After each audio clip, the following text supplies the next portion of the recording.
네, 안녕하세요. 강프로입니다. 자, 오늘 영상에서는 한미반도체에 대해서 분석을 해보도록 할 텐데, 오늘 강세를 보이고 있기도 합니다. 근데 시장에 대한 내용과 함께 지금 한미반도체를 포함한 반도체 종목을 어떤 식으로 체크를 해야 되는지 그 부분에 대해서 중점적으로 다루겠습니다.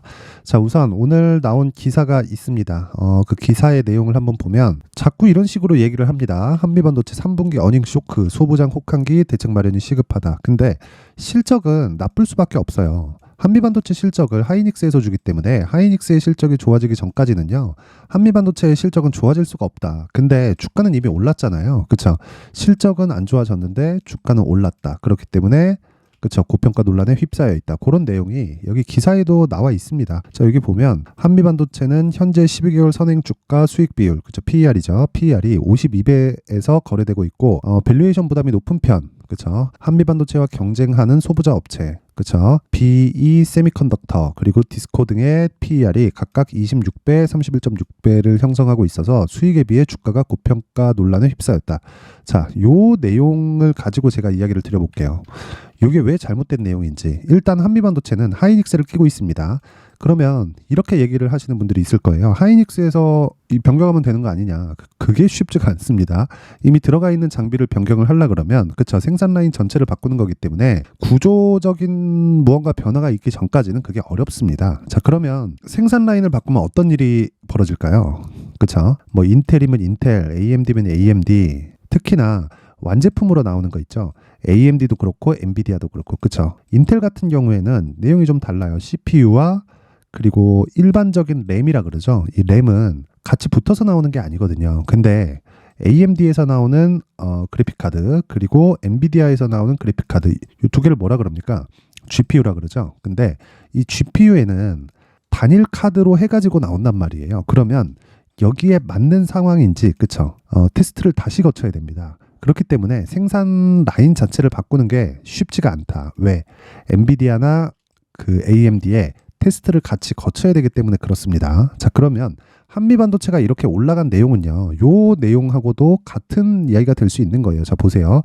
여기서 얘기하는 내용 중에, 자, 실적이 한참 안 좋다는 내용, 그쵸? 그리고 PER이 높다는 내용, 요게 있고, 그리고 매출, 이익이 29억밖에 안 나왔다, 이런 식으로 나와 있고, 이런 식으로 줄었다, 이렇게 되어 있는데, 이런 게 중요한 게 아니라는 거고, 자, 보세요. 쭉 보면, 자, D램 수요 회복과 반도체 업체의 증산으로 한미반도체의 4분기 실적 전망을 긍정적으로 보는 시각도 있다. 그러니까 4분기에 전환되는 게, 여기서 그냥 제가 못 박아서 이야기를 드릴게요. 4분기에는 실적 전환이 안 될 겁니다. 아직 안 돼요. 본격적인 이 설비 투자가 들어가는 게 24년도고요. 그리고 지금까지 있었던, 그쵸, AI 반도체에 대한 수요가 쏟아지고 있다는 엔비디아의 내용으로 인해서 지금까지 있었던 건 기존의 생산 라인에서 나가는 그 HBM에 대한 내용이 나갔기 때문에 한미 반도체 실적을 보면 그게 명확하게 나와 있는 거예요. 그러면 한미 반도체 실적은 어떻게 결정이 될까? 엔비디아에서, 그쵸, 이미 실적에 대한 확인이 됐죠. 그럼 증산하고 이런 부분이 하이닉스로 내려오고요. 하이닉스에서 한미반도체로 다시 내려옵니다. 그럼 이 실적이 적용되는 과정이 있어요. 근데 엔비디아의 이번 실적으로 그런 부분을 증명했다. 이렇게 보면 되는 겁니다. 자, 그리고 무엇보다도 여기 낙관적으로 생각하기엔 아직 거품이 있다는 의견도 있다. 외부 변화에 지나치게 취업해 사업 다각화도 모색해야 한다는 지적이다. 요거는 제가 저는 그냥 이 주식 투자자라서 요렇게 보는 게 맞는지 틀린지 제 기준상에서는 틀린 게 맞습니다. 왜 그러냐면 반도체 업체에서 무슨 사업 다각화를 하죠? 2차 전지 관련된 장비를 만들까요? 그 자체가 아니라는 거죠. 그리고 기본적으로 한미 반도체에서 받고 있는 이익률 자체가 굉장히 높아요. 그렇죠. 자, 올해 들어서 여기 실적이 안 좋은데, 그렇죠, 매출 자체가 줄었는데도 불구하고 이익률이 9%가 찍혀 있습니다. 그리고 4분기에서 회복기를 타죠. 회복기를 타긴 타지만 22%까지 점프를 합니다. 자, 그러면 이게 단순히 한미반도체가 파트너 이상의 개념을 가지고 있다는 거예요. 자, 대기업에서 이런 마진을 허용해 줄 수 있을까요? 그렇죠. 이 자체가 어렵습니다. 그래서 지금 가격이 싸다고 볼 수는 없다. 근데 그 싼 이유가, 그쵸, 미래 가치를 반영하면 싼 거지, 단지 올라온 것만으로도 이걸 가지고 문제 삼고 실적 대비 비싸다 이렇게 보는 것 자체가 문제가 있다는 거죠. 그리고 만약에 그런 게 맞다면 에코프로 같은 경우에는 150만 원까지 올라가지도 못했습니다. 물론 지금 빠지기는 했지만, 그쵸. 그러니까 그런 것들을 같은 관점에서 볼 필요가 전혀 없다는 거고, 지금 철저하게 가격에 집중해서 봐야 되고요. 그리고 무엇보다도, 자, 지금 여기서, 그쵸, 6만 원 후반대, 그쵸, 여기까지 올라와서 지금 횡보 구간을 거치고 있잖아요. 보통 6만 원을 돌파한 이 시점 자체가 8월 달이었습니다. 자, 근데 보세요. 9월, 10월, 11월. 그쵸? 11월 달에 반등이 나오긴 했지만 9월과 10월 달에 시장이 얼마나 안 좋았나요? 그쵸? 근데 이 한미반도체를 포함해서 자, 보세요. 하이닉스까지도 저가를 계속해서 높여온 그런 상황이 벌어졌어요. 이건 시장의 판단입니다. 시장의 판단. 우리는 시장의 판단을 믿고 투자를 하는 거고, 그리고 그 내용에서 그쵸, 매수는 먼저 할 수 있지만 그 매수가 이어지면서 우리가 생각해야 되는 한 가지 내용은 딱 여기까지만 생각하세요. 매수를 먼저 하고, 왜? 신고가를 갔으니까. 그리고 신고가 이후에는 우리가 뭘 해요? 내용을 파악하는 겁니다. 그래도 늦지 않아요. 내용을 먼저 파악하잖아요. 그럼 매수를 못 합니다. 내용이 좋아지는 부분을 판단하면 이미 가격은 올라와 있기 때문에 그렇고요. 그런 부분을 토대로 하이닉스를 보면 그쵸, 이미 올라와 있는 상태에서 더 매수할 수 있겠지만 변동폭은 한미반도체에 비해서 적습니다. 그게 과거에도 그랬잖아요. 명확하게 나오는 내용이죠. 그렇죠? 한미반도체 같은 경우에는 이미 신고가를 달성한 게 여기 3월 달입니다. 3월 달. 근데 하이닉스 같은 경우에 신고가를 달성한 게 언제죠? 5월, 6월이죠. 그렇죠? 이때는 한미반도체가 그렇죠. 100% 상승하는 구간에 딱 접어 들어와 있을 때고, 그 전부터 반도체에 대해서는 집중을 해야 된다. 그래서 제가 여기 소통방에서 계속해서 이야기를 드린 겁니다. 보세요. 한미반도체가 지금 6만 500원 정도에서 등락 구간을 보이고 있는데 이미 자, 요 내용 한번 보세요. 여기 6월 2일 날이죠. 6월 2일 날 이미 ISC 매도분을 한미반도체로 이동을 했습니다. 그렇죠. 매수 가격이 24,000원대에서 매수를 했고, 무엇보다 중요한 내용은 ISC를 제가 사전에 매수를 했다는 거예요. 5월 25일 날. 둘은 차이가 있는데 한미반도체 같은 경우에는 패키징 업체고요. ISC는 검사 장비를 만듭니다. 자, 두 가지 다 후공정이에요. 후공정인데 HBM 같은 경우에는 후공정이 굉장히 중요합니다. 기존에 있던 메모리를 층층이 쌓아가지고 만드는 방식이기 때문에 패키징을 잘해야 되고, 그 패키징한 내용을 테스트까지 거쳐야 돼요. 자, 이런 상황을 앞으로도 계속 된다. 근데 제가 말씀드리고자 하는 내용은요, 지금 제가 반도체에 대해서 계속해서 좋다고 이야기를 드리고, 저는 어저께 같은 경우에는 AD 테크놀로지를 매수를 했는데 이게 반도체 구간에서 수급이 돌아요. 이렇게 돌면서 진행되기 때문에 그런 거고, 그리고 상대적으로 메모리 반도체가 상승폭이 지금까지는 더 컸고요. 비메모리 쪽은 상승폭이 메모리 반도체에 비해서는 더 조금 안 컸단 말이에요. 그래서 발생하는 내용이지, 지금 우리가 봤을 때 정말 이 반도체에 대해서 안 좋게 본다? 이 자체는 말도 안 되는 내용이다. 그러니까 여기서 나오는 이 기사대로 믿고, 와, 여기 너무 좀 안 좋은 거 아닌가. 그리고 이런 내용 있죠. 전방산업에 지나치게 휘둘려서 사업 다각화가 필요하다. 아니, 이게 말이 되는 내용입니까? 전방산업에 당연히 휘둘리죠. 전방산업에서, 그쵸, 한미반도체가 반도체를 만드는 기업이 아니에요. 반도체 장비를 만드는 기업이지.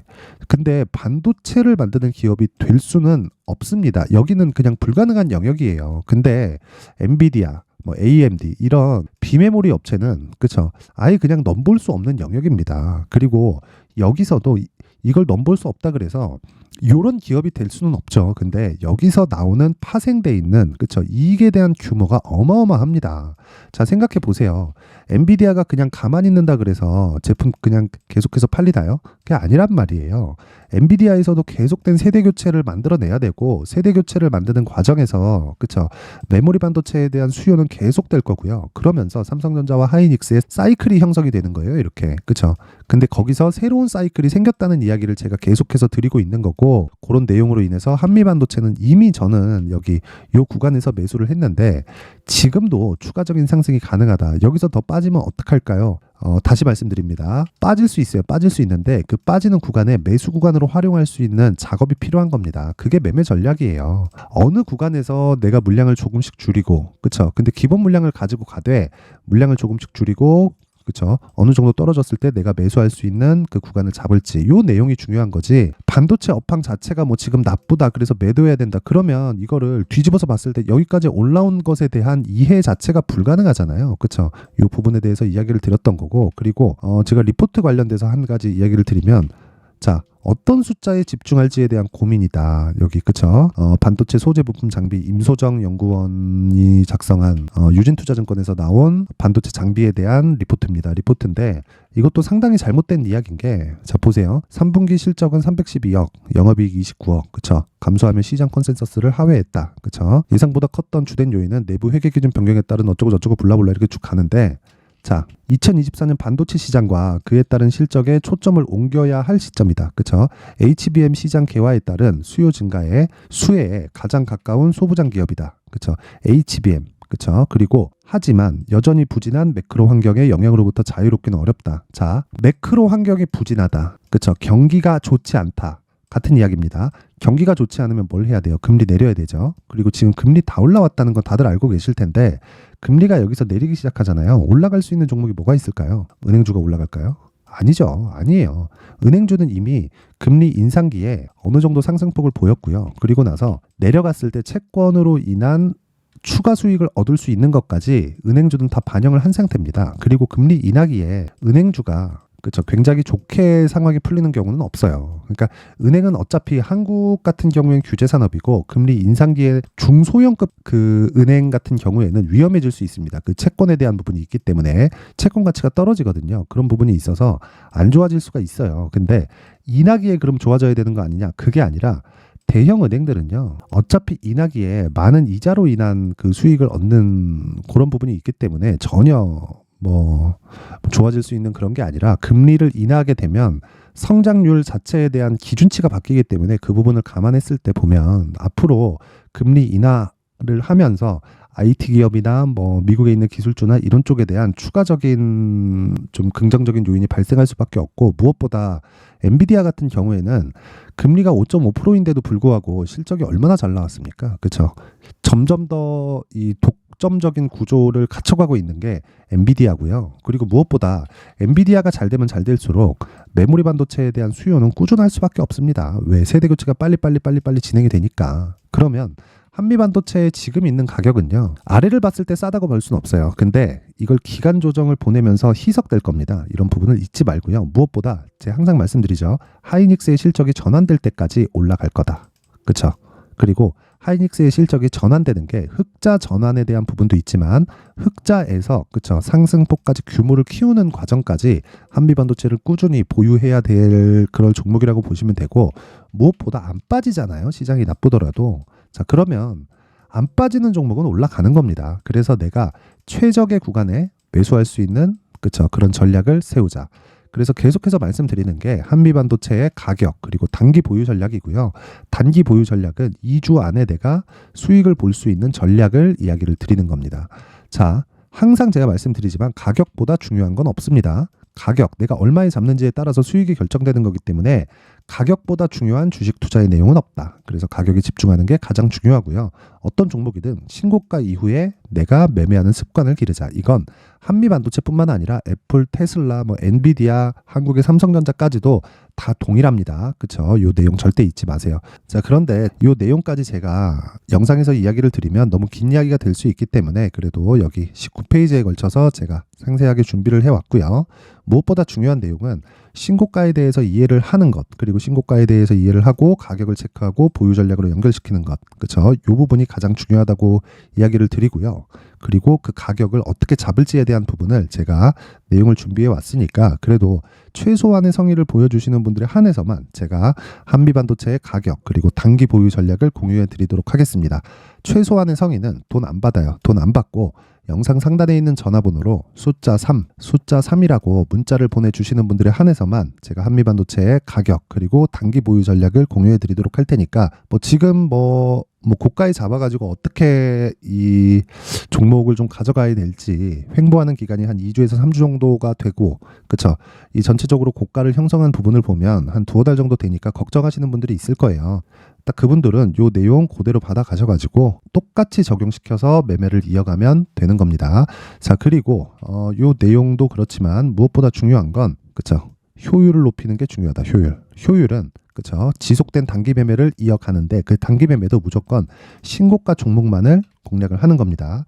자, 그래서 오늘 같은 경우 제가 계속해서 이 반도체 관련돼서 이야기를 드리고 있고 그러고 있지만 오늘 같은 경우에도 계속 제가 매매를 하고 있는 건 자, 여기 시초가에 진행하는 단타입니다. 단타. 자, 11월 24일 오전 8시 44분이죠. 그렇죠. 요 내용 한번 보면 칩스 앤 미디어. 이것도 역시 반도체입니다. 근데 오늘 9%대 상승 구간에 들어왔습니다. 그리고 시가 그렇죠. 마이너스 0.38%, 0.38%고 고가 15.4%입니다. 15.4%. 그러면 저가 대비해서 고가까지 몇 프로가 나오죠? 대략 한 15% 이상이 나오죠. 근데 지금 종가 대비해서 한 9% 정도 수익 구간에 있습니다. 9에서 한 10% 정도 나오는데 이렇게 매매를 제가 할 수 있는 이유는 아직까지 보유 중이고요. 그리고 시가에 진행하는, 그쵸? 8시 44분이니까 장 시작 전이잖아요. 그쵸? 여기서 시장가 매수하라는 건 시가에 잡겠다는 거죠. 이렇게 시가에 매매를 한다는 건, 그쵸, 장중 저가에 잡겠다는 거고, 그 장중 저가의 기준치는, 그쵸, 신고가 기준이 되고요. 무엇보다 종가에 매도를 합니다. 만약에 상한가를 가잖아요. 그러면 하루 더 보유한다. 그쵸, 이 부분 잊지 마시고, 근데 그 기준이 되는 건 신고가다. 그래서 오늘도 10% 정도의 수익 실현에 성공이 유력합니다. 뭐 종가까지 봐야겠지만 아직까지 장중이니까 그런 부분을 뭐 몇 프로 봤다 이렇게 얘기하기는 좀 빠르고요. 어쨌든 그래서 내가 뭐 이런 이 매매하는 과정에서 뭐 심리가 안 잡히고 좀 어렵다, 그쵸, 간절하다 하시는 분들은 여기 소통방으로 입장을 하시면 되고, 강프로의 무료 소통방 입장 방법은 영상 상단에 있는 전화번호로 참여라고 문자를 보내주시는 분들에 한해서만 제가 소통방 입장 링크를 순차적으로 공유를 해드리도록 하겠습니다. 뭐 시청해주시는 모든 분들이 여기 신고가 매매를 다 익혀서 정말 큰 수익 나는 매매를 하셨으면 좋겠고요. 무엇보다 신고가 말고는 주식시장에서 중요한 게 없습니다. 가격 반영이 제일 빠르기 때문인데 이런 부분에 대해서 꼭 한번 익히셨으면 좋겠습니다. 자, 이번 영상은 여기까지 하겠고요. 한미반도체 그냥 섣부르게 매도할 종목이 아닙니다. 반드시 보유하고 가셔야 되는 종목이니까 너무 걱정하지 마시고 반드시, 그쵸, 가격대에 대해서 파악하고 있자. 오늘 핵심 내용입니다. 자, 이제 23년도 다 끝나가지만 매매를 하시면서 스트레스를 받으시는 분들이 있을 수 있습니다. 시장이 항상 그렇긴 하지만 그래도 제 구독자분들과 시청해주시는 분들을 위해서 앞으로 차기 주도주가 될 수 있는 대시세 종목을 준비를 해왔습니다. 단타나 짧은 수익만을 쫓다 보면요, 잦은 손절로 계좌가 망가지는 건 순식간이고요. 그만큼 수익하고는 거리가 멀어지겠죠. 장기간 유지하기가 어렵기 때문입니다. 결과적으로 주식시장에서 돈을 벌기 위해서는요, 어떤 계기를 만들어야 되는데 그 계기는 한 종목에 비중을 실어서요, 수익을 보는 것 말고는 없습니다. 쓸데없이 잦은 매매를 하지 말라는 이야기고요. 그리고 한 종목에 비중을 실을 수 있어야 된다는 겁니다. 그런데 이 비중을 실는 과정에서 성장 산업군에 대한 이해가 필요하다는 겁니다. 이 부분을 반드시 기억을 하셔야 돼요. 자, 이런 성장 산업에 대한 구조와 제가 앞서 말씀드렸던 신고가 그리고 선반영 구조에 대해서 이해를 했을 때 이런 매매를 할 수 있게 됩니다. 2월 7일 강프로의 대시세 종목으로 에코프로 매수가는 17만원 이에서 진행이 됐고요. 그리고 목표가는 50만원부터 자율 매도 구간으로 잡았죠. 예상 수익 범위가 200% 이상으로 되어 있는데 신고가 이후에 선반영 평균치가 200% 이상이기 때문에 그렇습니다. 자, 그런데 에코프로가 2차전지 양극재 기업이죠. 2차전지 양극재는 친환경이라는 범주 안에 속해 있다고 보시면 됩니다. 근데 제가 항상 이야기를 드리죠. 시세는 항상 연결된다고요. 앞으로 나올 대시세 종목도 이런 친환경이라는 성장 산업군에 포함되어 있어야 됩니다. 자, 이런 성장 산업군에 포함되어 있는 걸 확인한다면 이 내용처럼 세 가지의 공통점을 가지고 있습니다. 1년에 많은 종목이 발생하지 않고요. 그리고 세력들의 장기간 매집 구간이 확인돼야 되고, 그리고 상승하기 시작하면 평균적으로 3개월 정도의 상승 구간을 보이기는 하지만 제가 2개월이라고 작성을 해온 건 한 가지 내용 때문입니다. 한 달은 확인하는 과정이 필요하기 때문입니다. 이게 무슨 얘기냐면 성장 산업에 대한 부분, 그리고 이런 공통점, 여기다가 기술적인 내용을 다 포함을 시키더라도 절대적으로 가격이 우선적으로 반영이 되는 것이기 때문입니다. 에코프로도 마찬가지예요. 장기간 하락하면서 최악의 국면을 거쳐왔고요.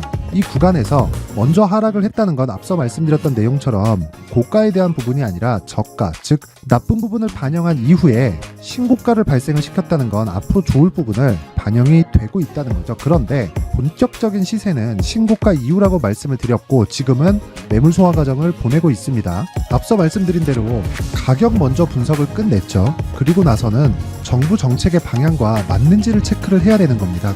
2023년 대시세 종목인 에코프로도요, 정부 정책의 방향에 맞는 종목이라고 볼 수 있겠죠. 물론 이런 종목들도요, 신고가 이후에 시세를 낸다는 건 반드시 기억하고 있어야 됩니다. 자, 이런 내용을 토대로 23년 상반기 에코프로와 같은 대시세 종목을 준비를 해왔습니다. 자, 하반기 대시세 종목은 영상 상단의 전화번호로 대시세라고 문자를 보내주시는 분들에 한해서만 공유해드리도록 할 테니까 영상 상단의 전화번호 확인해서 하반기 대시세 종목으로 큰 수익 내셨으면 좋겠습니다.